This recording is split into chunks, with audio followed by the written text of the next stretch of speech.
ओम गणेशाय नमो नमः। ओम नमो नारायण। ओम पितराय नमः। ओम पितृभ्यम नमः। ओम पितृदेवाय नमः। भक्तगणों, दर्शकों, 2024 पितृपक्ष की जानकारी सभी दर्शकों को, भक्तगणों को हमें पितृपक्ष में श्राद्ध अवश्य करना चाहिए, क्योंकि कोई भी ऐसा सांसारिक मनुष्य नहीं है, चाहे वो इस विषय को मानता है या नहीं मानता है, कि जिसके पितृ ना हो। और पितरों का रुष्ट होना बहुत ही श्रापित मनुष्य के लिए बन जाता है, जीवन में बहुत दोष उत्पन्न कर देता है, बहुत ही सुख सुविधाओं को खंडन कर देता है। अनेक प्रकार की सुख सुविधाएं हमारे जीवन से निकल जाती हैं, हम अशांत हो जाते हैं और हम लोग पूर्ण रूप से दुखित हो जाते हैं। विपदाओं का, परेशानियों का, समस्याओं का सामना करते करते, बीमारियों का सामना करते करते हम लोग दुखित हो जाते हैं और जीवन का जो पैसा होता है वो हमारा समस्याओं में लगना प्रारंभ हो जाता है और कोई निदान नहीं मिलता। एक विशेष बात यह है, आप लोगों को बताएं कि हमें पितृपक्ष में श्राद्ध कर्म जरूर करना चाहिए। क्यों करना चाहिए? देखिए, आप देवी देवताओं की प्रतिदिन पूजा करते हैं, हर रोज करते हैं कुछ ना कुछ। सूर्य नमस्कार करेंगे, सूर्य प्रणाम करेंगे, सूर्य को जल देंगे, अर्घ देंगे, और नहीं करेंगे तो भगवान को प्रणाम करेंगे।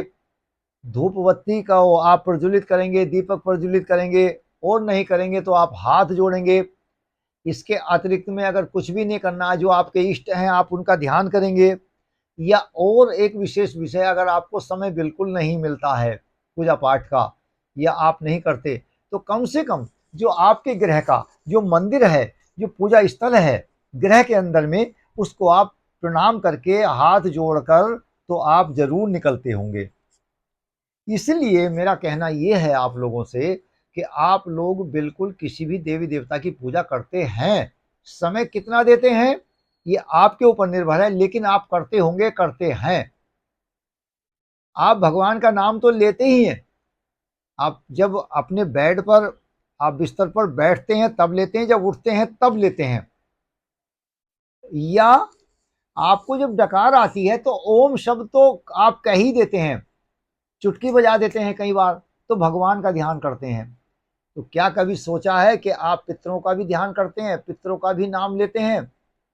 आपको एक विशेष बात बताएं, आपके जो देव हैं, इष्ट हैं, जिस भी आप देवी देवता भगवान की आप साधना करते हैं, पूजा करते हैं, आप उनके ध्यान में रहते हैं, सुमरन करते हैं, जप करते हैं, भजन करते हैं, और वो आपको आशीर्वाद देते हैं।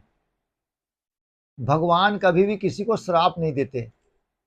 लेकिन एक बात विशेष ये है कि यदि आपने पूर्वजों को, पितृलोगों को, अपने पितृलोक को प्रसन्न नहीं किया, ये 16 ही दिन तो मिलते हैं आपको, बाकी आपको 11.5 जो महीने हैं वो तो भगवान की पूजा के हैं। आप वर्ष में कितने दिन आप पूर्वजों को मानते हैं, पूर्वजों की आराधना करते हैं? कभी करते नहीं। अगर पितृपक्ष प्रारंभ नहीं होता तो आप पूर्वजों को मानते नहीं। तो इसलिए पूर्वजों की, पितरों की पूजा बहुत करना आवश्यक है। विशेष बात जो मैं कहना चाह रहा था, आप लोगों तक प्रेषित करना चाह रहा हूँ, ये अपना संदेश भेजना चाह रहा हूँ, वो ये है कि आप जब भी किसी ईश्वरीय पूजा को करते हैं तो ईश्वर है, भगवान है, जो भी आपके देवी देवता हैं, इष्ट हैं, वो आपको आशीर्वाद देते हैं, वो कभी आपको श्राप नहीं देते।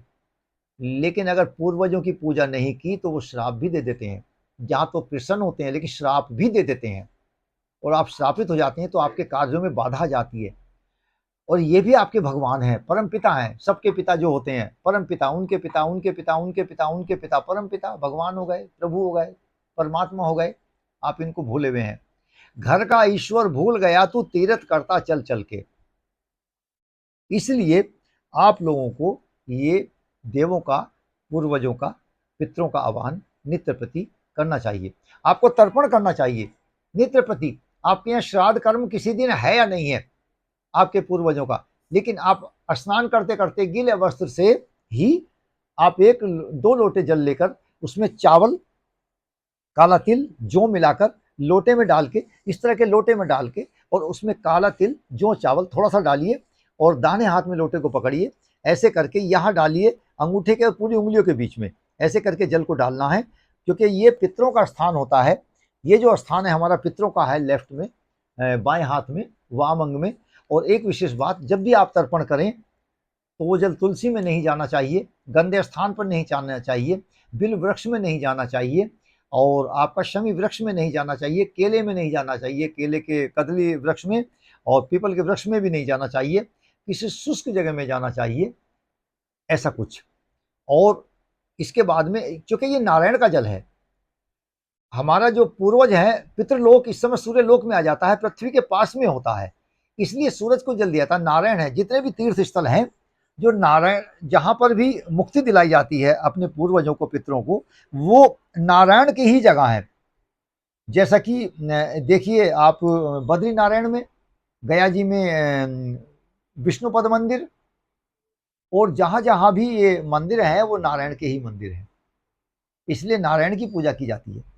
एक विशिष्ट बात है कि इसमें कुछ विशेष बातें हैं जो आपको ध्यान रखनी है, जो आपसे हमारी खुशियां छीनते हैं। श्राद्ध कर्म में लोग बहुत सैर सपाटा मत कीजिए, बहुत मौज मस्ती मत कीजिए, पिकनिक मत कीजिए, क्योंकि क्या है कि जो श्राद्ध है ना, वो आपके जो पारिवारिक लोग हैं, जो मृत्यु लोक में जो मृत्यु हो गई है जिनकी, उन्हीं का तो है। अब जब किसी की मृत्यु होती है तो क्या उस बीच में आप कोई पार्टी मनाते हैं, नया वस्त्र पहनते हैं, आप सर में तेल लगाते हैं, आप बहुत अच्छे साबुन से नहाते हैं, आप सेंटेड कोई चीज लगाते हैं, परफ्यूम लगाते हैं, आप पाउडर लगाते हैं, कोई इस तरह का कार्य करते हैं क्या, कोई बहुत अच्छा खाते हैं क्या?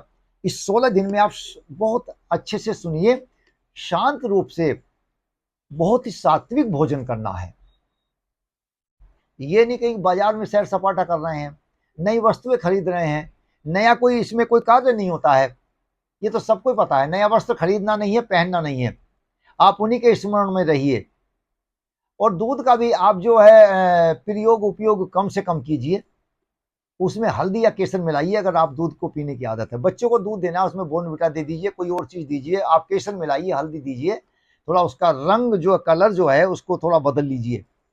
एक विशेष बात यह है, सूरज छिपने के बाद में आप जाले न हटाएं, आप वस्त्र न धुलें, और आप लोग झाड़ू न लगाएं, आप लोग जोर से कोई चीज फटकारें ना, कहीं दे के कोई ईंट पत्थर आदि न मारें, जब तक कि अगले दिन का समय होता है। और सुबह सूर्य निकलने के बाद में, जब तक श्राद्ध कर्म का समय होता है, उस समय तक आप कोई विशेष ऐसा काम ना करें जो हमारे पूर्वजों को आहत करे, आघात करे और चोट लगे।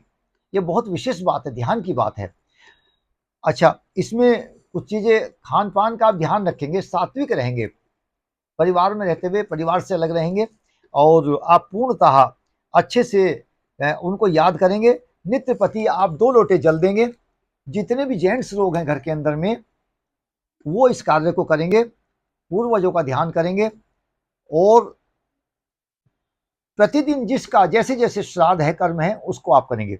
आइए एक विशेष बात ये करते हैं चर्चा कि किस दिन में क्या तिथि है। हम तिथियों को थोड़ा, श्राद्ध पक्ष की और पितृपक्ष की तिथियों को आप लोगों तक पहुंचाना चाह रहे हैं। अब जैसे कि 17 सितंबर दिन मंगलवार 2024 को जो है श्राद्ध कर्म पूर्णिमा का श्राद्ध है, और 18 सितंबर को बुधवार में प्रतिपदा का श्राद्ध है, और 19 सितंबर को गुरुवार में द्वितीया का श्राद्ध है, 20 सितंबर को शुक्रवार को तृतीया का श्राद्ध है, 21 सितंबर शनिवार को चतुर्थी का श्राद्ध है, 22 सितंबर रविवार में पंचमी का श्राद्ध है। प्रिय दर्शकों, पंचमी का श्राद्ध बहुत प्रमुख होता है। पंचमी, चौदस और अमावस्या, जिन लोगों को अपने पूर्वजों का कंफर्म नहीं है, अवगत नहीं है, अज्ञात वाला, वो चौदस में करें, पंचमी में, चौदस में और अमावस्या में करिए। उस अमावस्या को बोलते हैं संपूर्ण पितृ विसर्जन अमावस्या, तो उसमें समस्त का हो जाता है। और इसके अतिरिक्त में 23 सितंबर सोमवार को ये षष्ठमी का श्राद्ध है, और षष्ठमी और सप्तमी का जो श्राद्ध है वो एक ही दिन में हो गया है, ये 23 सितंबर सोमवार को।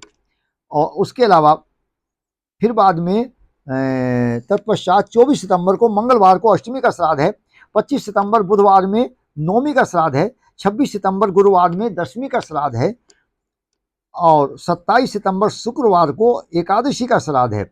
जबकि एकादशी शनिवार को पड़ेगी, लेकिन एकादशी का जो श्राद्ध है वो शुक्रवार में है 27 सितंबर को। 29 सितंबर रविवार में द्वादशी का श्राद्ध है, 30 सितंबर सोमवार को त्रयोदशी का श्राद्ध है, 1 अक्टूबर मंगलवार को चतुर्दशी है, और 2 अक्टूबर बुधवार को सर्वपितृ विसर्जन अमावस्या है। जो लोग भूल गए हैं पंचमी का श्राद्ध करें, चतुर्दशी का करें, और सर्वपितृ अमावस्या का जो अमावस्या है उसमें करें। अमावस्या को क्या करना है आपको वो हम अगली वीडियो में बताएंगे। और कुछ गया तीर्थ का जो कर्म है, पितृपक्ष कैसे प्रसन्न होते हैं, गया में क्यों किया जाता है, गया क्षेत्र की जानकारी, गया तीर्थ की जानकारी, और गया में श्राद्ध क्यों करना चाहिए उसकी जानकारी अगली वीडियो में देंगे।